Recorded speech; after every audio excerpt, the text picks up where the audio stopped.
आज खरं म्हणजे मला भारतीय सेनेचे देखील अभिनंदन करायचं आहे। नुकतंच ऑपरेशन सिंदूर मध्ये आपले प्रधानमंत्री नरेंद्र मोदीजी यांच्या नेतृत्वात भारताच्या सैन्याने पाकिस्तानमध्ये घुसून जो पराक्रम केला त्याबद्दल मी त्यांचं मनापासून अभिनंदन करतो, आभार मानतो। मोदीजींनी दाखवून दिलं हा नवीन भारत आहे।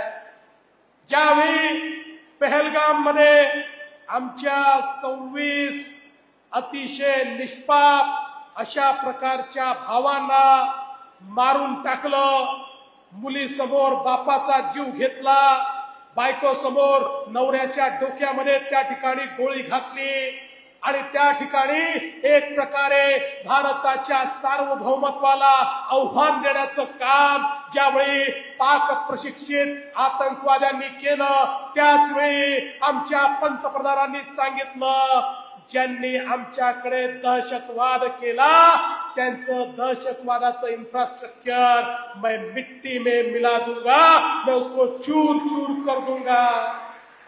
आणि भारताची ताकद बघा, केवळ 23 मिनिटांमध्ये पाकिस्तानमध्ये घुसून पाकिस्तानचे दहशतवादाचे 9 अड्डे भारतीय सेनेने उद्ध्वस्त करून टाकले, चूर चूर करून टाकले, मट्टी पलीत करून टाकले आणि 150च्या वर आतंकवाद्यांना त्या ठिकाणी यमसदनी पाठवलं। तो मसूद अझहर ज्याने आमच्याकडे निष्पापांचे जीव घेतले त्याची अख्खी खानदान ही खाक मध्ये मिळवण्याचं काम हे आमच्या सेनेने त्या ठिकाणी पाकिस्तानात घुसून करून दाखवलं। बंधू भगिनींनो, पाकिस्तानला असं वाटत होतं आम्ही हे अड्डे पाकिस्तानमध्ये अशा ठिकाणी तयार केले आहे जिथे भारतीय सेना पोचूच शकणार नाही। त्यांना माहिती नव्हतं भारतीय सेनेची ताकद काय आहे। आणि त्यानंतर पाकिस्तानी आमच्यावर हल्ला करायचा प्रयत्न केला, क्षेपणास्त्र पाठवले, ड्रोन पाठवले, F-16 F-17 पाठवले, पण भारतीय सेनेची कॅपेबिलिटी आपण बघा, भारतीय सेनेची सज्जता आपण बघा, भारताचं तंत्रज्ञान आपण बघा। 2014 साली मोदीजी म्हणायचे मेक इन इंडिया, आत्मनिर्भर भारत। त्या मेक इन इंडिया आणि आत्मनिर्भर भारतने तयार केलेली शस्त्र, त्या शस्त्रांचा आम्ही उपयोग केला, परिणाम काय झाला?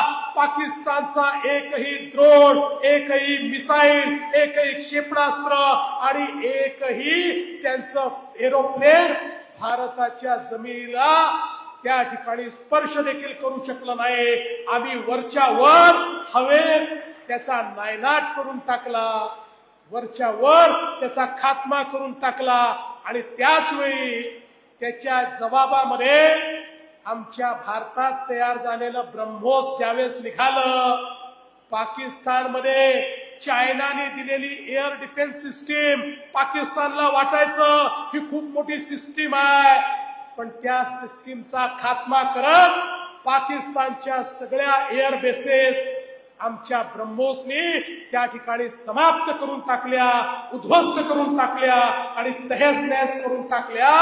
आणि मग पाकिस्तानच्या लक्षात आलं की आपल्यामध्ये ही ताकदच नाही की आपण भारताला त्या ठिकाणी त्याचा मुकाबला करू शकू, आणि म्हणून आपल्या समोर त्यांनी घुटणे टेकले।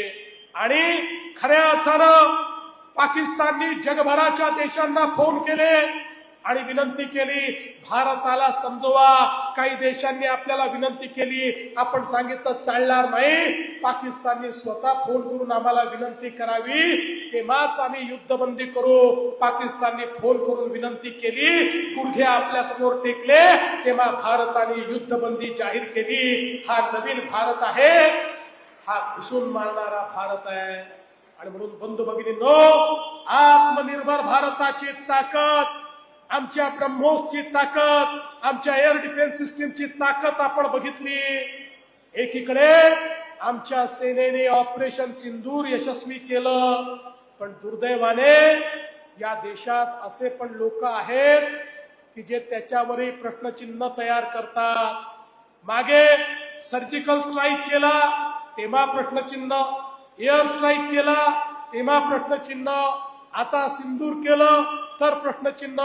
आपले किती पडले, आपले कसे पडले, गेले की नाही, आले की नाही. यावेळी आपल्या सेनेने 9 अड्डे उद्ध्वस्त करताना त्याचं लाईव्ह चित्रणच केलं आणि ते लाईव्ह चित्रण आज आपल्या सेनेने दाखवलं. आता कोणीही प्रश्नचिन्ह निर्माण करू शकत नाही. पण हे इतके मूर्ख लोक आहेत. आता एका नेत्याने काँग्रेसच्या परवा बोलताना सांगितलं, अरे म्हणाले पाकिस्तानने चायनाचे 15-15 हजार रुपयाचे ड्रोन आपल्यावर पाठवले आणि त्याचा मुकाबला करण्याकरता आपण 15-15 लाखाचे मिसाईल पाठवले. या मूर्खाला हे देखील समजत नाही की युद्धाचे ड्रोन म्हणजे आपण शेतीमध्ये फवारणीला वापरतो ते ड्रोन नसतात. युद्धाचे ड्रोन म्हणजे अनमॅन्ड अशा प्रकारचे विमानं असतात जे बॉम्ब घेऊन येतात, जे बॉम्ब टाकतात. अशा प्रकारची बॉम्ब घेऊन येणारी ड्रोन विमानं ही आपण त्या ठिकाणी हवेतच पूर्णपणे नष्ट केली. पण काही लोकांच्या डोक्यावरच परिणाम झाला आहे. आपण पाक व्यक्त काश्मीर ऐकलं होतं, पण आता पाक व्यक्त काँग्रेस झालेली आहे. कारण पाकिस्तानचाच विचार यांच्या डोक्यामध्ये किड्यासारखा घुसला आहे आणि म्हणून आपल्या लोकांच्या शौर्यावर देखील प्रश्नचिन्ह हे निर्माण करतात. पण चिंता करू नका, उभा देश सेनेच्या पाठीशी उभा आहे आणि तिरंगा घेऊन सांगतोय, या भारताच्या तिरंग्याचा मान कोणी कमी करू शकणार नाही. हे सांगणारा नवीन भारत मोदीजींच्या नेतृत्वात उभा झालेला आहे. आणि म्हणून मी आज आपल्या सगळ्यांचे आभार मानताना आपल्याला सांगतो, विकसित भारतासोबत विकसित महाराष्ट्र तयार होईल आणि विकसित महाराष्ट्रासोबत विकसित परभणी आम्ही तयार करून दाखवू.